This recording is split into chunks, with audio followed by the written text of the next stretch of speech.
Aujourd'hui, on vous propose un atelier à 4 voix sur les bibliothèques vivantes à partir des expériences qu'on mène en France et à Québec.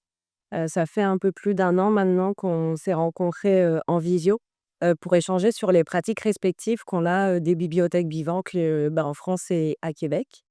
Et on a pu, nous notamment au Centre Zest, s'inspirer de ce que vous avez fait ici et notamment autour de la question du dévoilement et du témoignage. Ici, vous avez un petit QR code, qui permet d'accéder à un livret, qui présente justement, les contacts de nos structures respectives et comment devenir, livre vivant, heu, voilà, dans nos différentes organisations. Je suis Isabelle. Et du coup, je suis Floriane, Todorov. Je suis une des co-coordinatrices du ZIPDCZ. Et dans les bibliothèques vivantes, je suis, à la fois j'anime les ateliers, de préparation à la prise de parole, je peux être bibliothécaire ou libre vivant et je vais laisser mes collègues pour se présenter.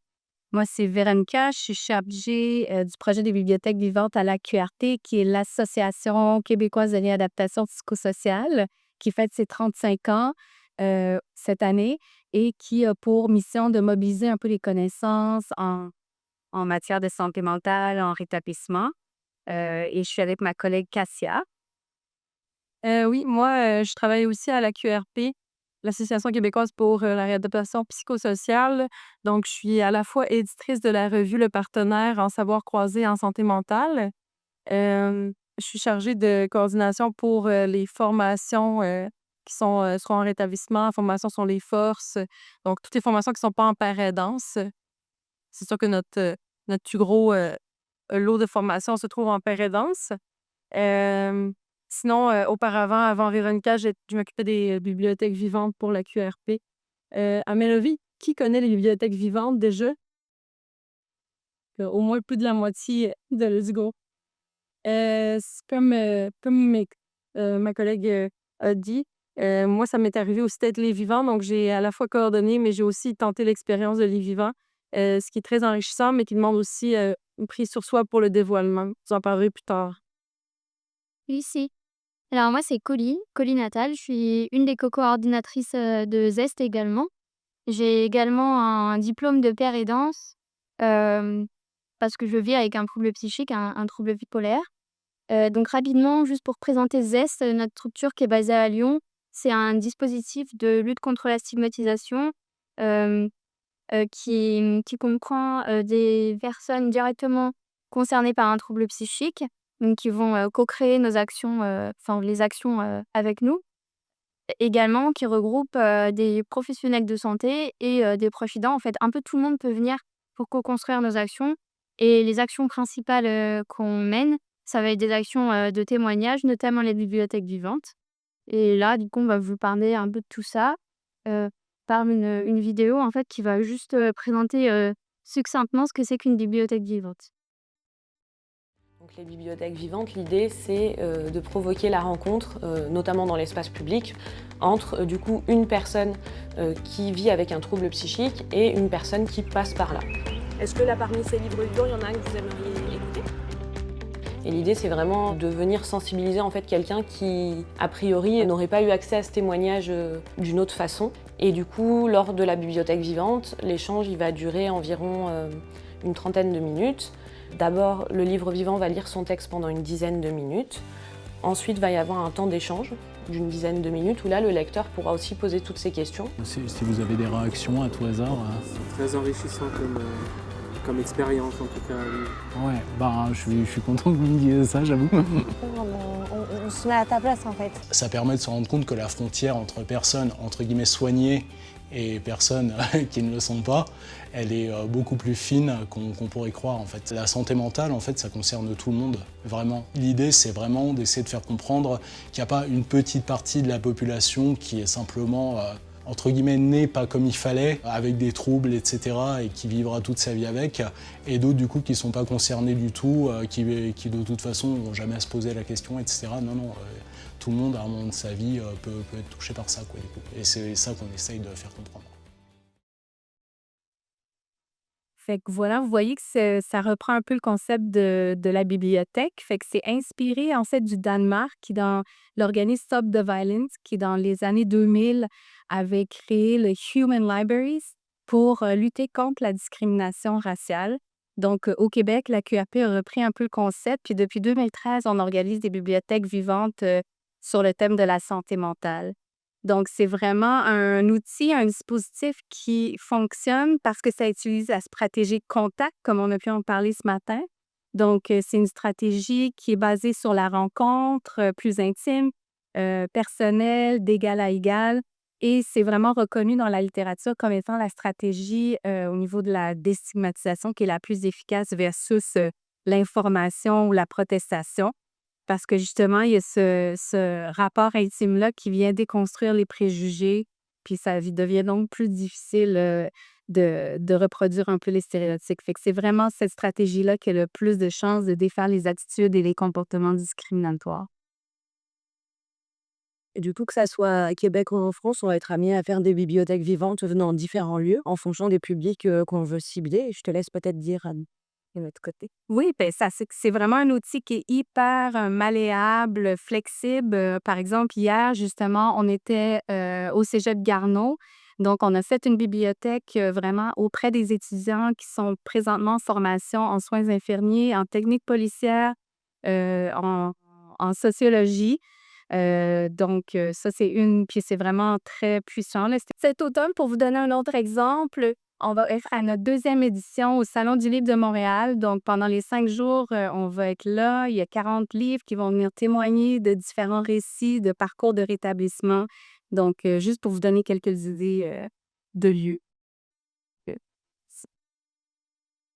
Alors, nous, à Lyon, on fait aussi également des bibliothèques vivantes depuis quelques années, 2019-2020 maintenant. Enfin, dans des lieux publics, donc médiathèque, université, espace public. Là, cette année, pour la première fois, on a collaboré avec plusieurs villes en France pour créer une quinzaine de bibliothèques vivantes partout en France, dans plusieurs villes. Et en fait, donc, on a fait un échange de pratiques avec plusieurs structures en France et on a décidé d'organiser des bibliothèques vivantes sur ces 2 semaines. Donc, il y en avait un peu partout, à Lyon, à Toulouse, à Caen, j'ai plus tout en tête exactement. Mais voilà. Et la nôtre, elle s'est faite dans une médiathèque à Lyon. Qu'on peut voir ici, en fait, c'est notre stand. Voilà, on alpague les gens qui arrivent dans la bibliothèque et on leur propose d'écouter un livre vivant. Quand on dit livre vivant, donc c'est vraiment une personne qui va livrer son témoignage. Vous voyez, par exemple, en bas à droite, ça va être le visuel des livres, en fait, et dessus, il y a le titre du livre qui va pouvoir aider les personnes à choisir la personne qu'il a envie d'écouter. Ce qui nous semblait aussi intéressant à vous partager, c'est, quels sont les impacts de la bibliothèque vivante. Après les bibliothèques vivantes, que ça soit, chez vous ou chez nous, on fait passer un questionnaire aux lecteurs. On leur demande justement de faire, des retours sur leur expérience, de nous partager aussi, si, ils pensent que cette rencontre, elle a pu changer leur représentation autour de la santé mentale et des troubles psychiques. Et on fait aussi des débriefings entre bibliothécaires, livres vivants. Donc les retours qu'on va vous partager, voilà, c'est des retours, qui nous ont marqués, chacune, autour de cet impact. Et qui a vraiment un effet sur l'autostigmatisation parce que ça nous permet à la personne de participer. Le lecteur, il est sensibilisé, il est touché. Heu, Ensuite aussi au niveau, comme par exemple dans les bibliothèques, au niveau du collège, il y a vraiment un impact sur le développement, la transformation de la pratique de futurs intervenants. Juste pour vous donner un exemple, quand il y a un jeune qui étudie en technique policière qui demande, au livre vivant, j'ai un frisson juste à vous le racontant et qui demande: «Comment auriez-vous aimé que la police intervienne versus l'histoire que vous me racontez?» Fait que là, on voit vraiment le pouvoir de cet impact-là. Puis un autre impact intéressant, c'est que c'est vraiment une action qui permet à plusieurs acteurs qui luttent, sur un territoire de travailler ensemble. Fait que, par exemple, encore dans le cas de la BV Garneau, ben là, il y a le CIUS qui est impliqué, il y a le Cégep, puis il y a la QRP. Donc réseau communautaire, institutionnel, et éducatif peuvent travailler de manière, concertée pour lutter, puis faire une action de déstigmatisation. Également, ça renforce les liens sociaux entre les personnes, quelles qu'elles soient. Les personnes, du public qui peuvent passer dans les bibliothèques vivantes, les étudiants, les personnes qu'on décide, qui vont faire des bibliothèque vivante parce qu'on les a invités à faire une activité conjointement.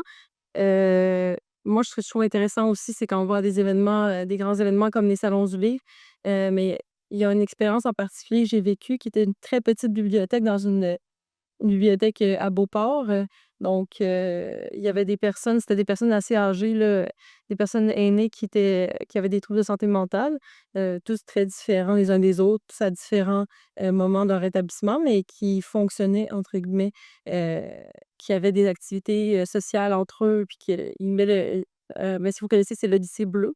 Donc en fait, il y avait pas beaucoup de gens qui sont venus parce que ça avait été annoncé, mais finalement, il y avait des passants qui venaient à la bibliothèque, bref. Et une dame a dit qu'elle avait à peu près le même âge. Ben, ils sont comme nous, en fait.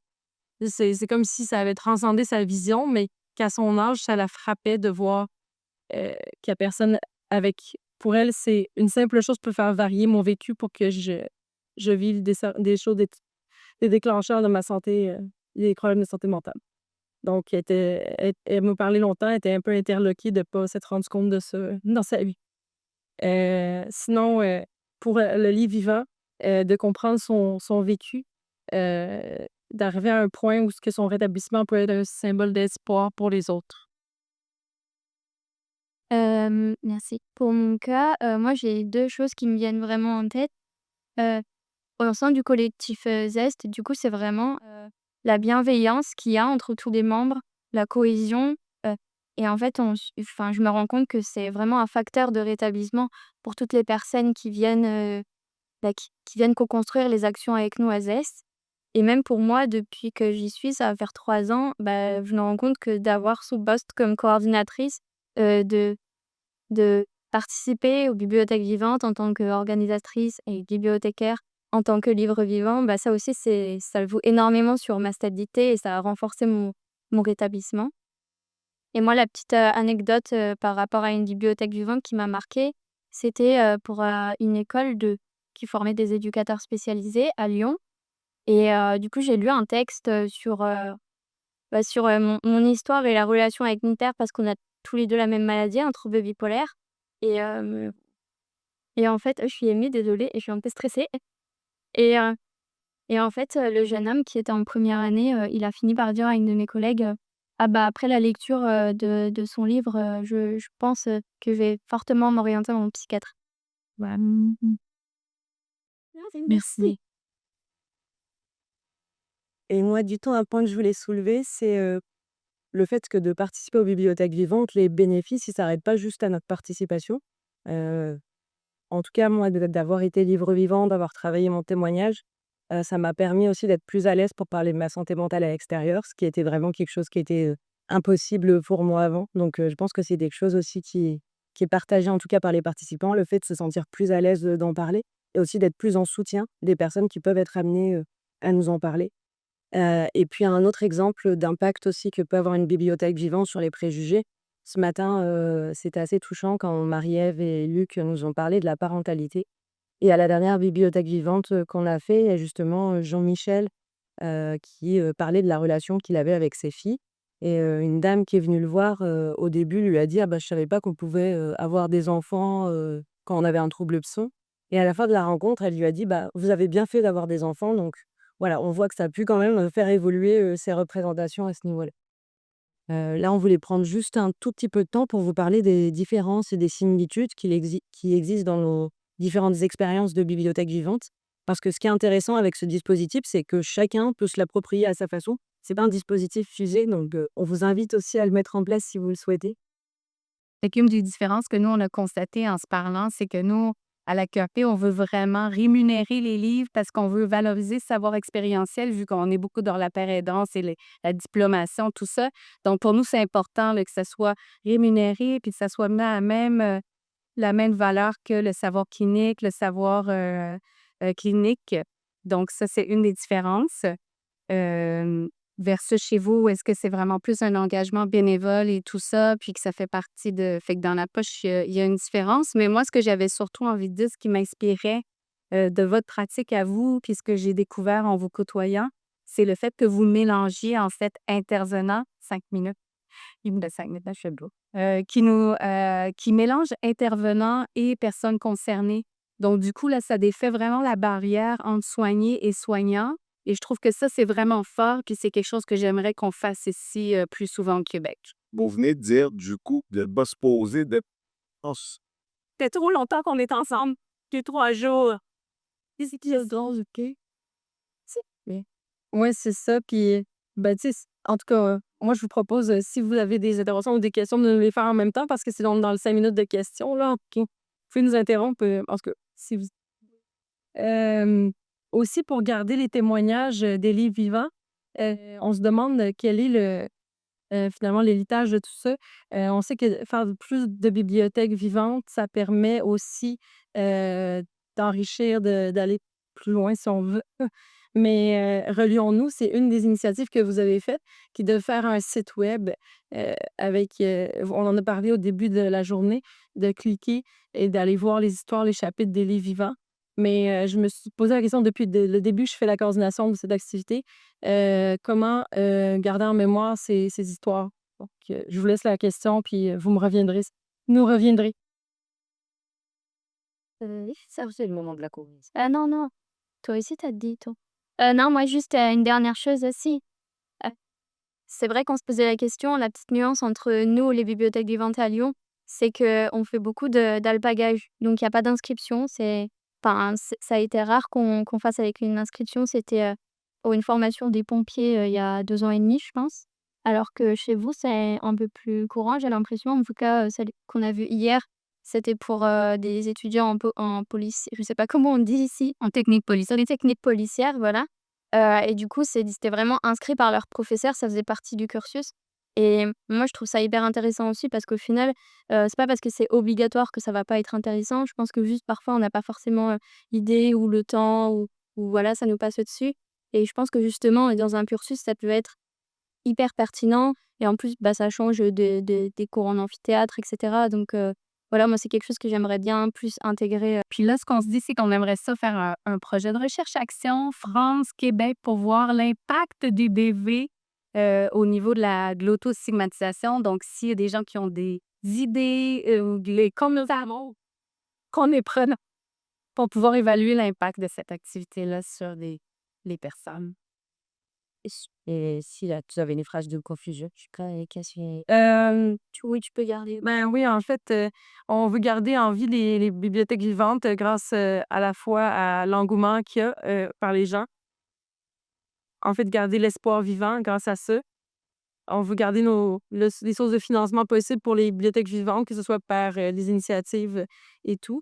Et puis, je vous laisse sur les mots d'un des livres vivants qu'on a rencontrés cette semaine.